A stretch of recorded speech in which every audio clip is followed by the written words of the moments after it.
सभी साथियों को नमस्कार। जवाहर सिंह के नेतृत्व में जाटों ने दिल्ली को चारों तरफ से घेर लिया था। शहर के उत्तर में मराठा सेना मुकीम की गई और उत्तर पश्चिम में सिख जाट। यमुना के पूर्वी किनारे जवाहर सिंह ने अपने तोपखाने का कुछ हिस्सा लगा दिया और बाकी सेना को अजमेरी व दिल्ली दरवाजे के सामने। कई दिन तक रुहेले और मुगल सैनिक किले से बाहर नहीं निकले। तब जवाहर सिंह ने नजीब खां को चुनौती दी कि इस प्रकार किले में छुपे रहने से तुम्हारे प्राण नहीं बच सकते। बहादुरों की तरह बाहर आकर शक्ति परीक्षा करो।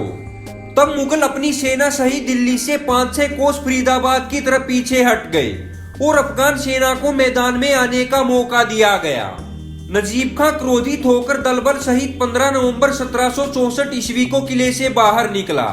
जाटों और मुगलों में भयंकर युद्ध हुआ। दोनों पक्षों के लगभग 1,000 सैनिक मारे गए और यवन युद्ध भूमि छोड़कर किले के भीतर भाग गए। मुगलों के पीछे हटने से जवाहर सिंह ने शाहदरा को लूट लिया और फिर फिरोज शाह के किले तक आगे बढ़कर रुहेलों की खाइयों के सामने आ गया।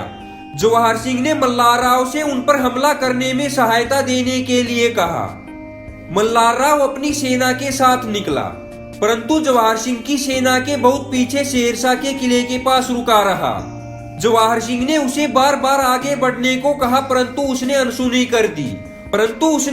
कर दी और वो रट लगाता रहा कि जब तक पुराने किले से सब रुहेले न निकल जावें तब तक आगे बढ़ने में खैर नहीं है। उस दिन दोनों ओर से गोलियां चली, कुछ झपटे भी हुई, किंतु जमकर युद्ध नहीं हो सका।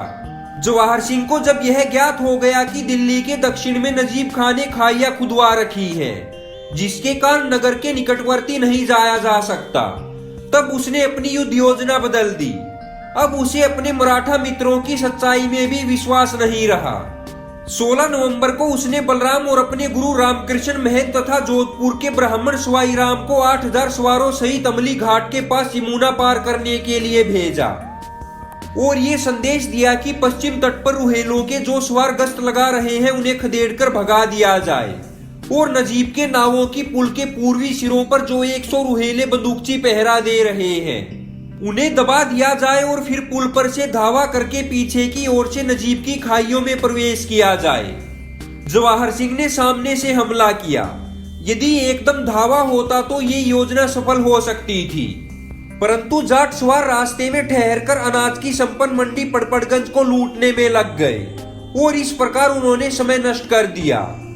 शाहदरा के नवाब के 500 तुर्की सवारों और नासिर खान दुर्रानी के नेतृत्व में 600 अफगान सवारों ने मिलकर उन पर हमला कर दिया और वो प्राण प्रण से लड़े, लेकिन वीर जाटों ने उन सबको मार गिराया। नजीब खान ने किले की बुर्ज पर बैठकर दूरबीन से स्थिति को भांप लिया था। उसने खाइयों के अफसरों को सचेत कर दिया और चुने हुए 1,000 रुहेले सैनिकों नावों द्वारा पूर्वी तट पर भेजे कि वो जाटों को आगे ना बढ़ने दे। ये रुहेले खंदकों में छिप गए और जैसे ही जाट सवार आगे बढ़े उन पर गोलियां चलाना शुरू कर दिया। तब दोनों पक्ष घोड़ों से उतरकर तलवारों से युद्ध करने लगे। जवाहर सिंह अपनी सेना की स्थिति देख रहा था। उसने शीघ्र ही उमरावगीर गोसाई के नेतृत्व में 700 नागा सवार सहायतार्थ भेजे। सूर्यास्त तक घमासान युद्ध होता रहा। नजीब खां के आदमी हार मानकर अपने डेरों में पीछे हट गए और जवाहर सिंह के सैनिक एक प्रकार से पश्चिमी किनारे तक आ पहुंचे। यदि आपको ये वीडियो अच्छी लगी हो तो सर छोटू राम के चैनल को सब्सक्राइब कीजिए और बेल आइकन पर क्लिक करें ताकि आपको लेटेस्ट वीडियो की नोटिफिकेशन मिलती रहे।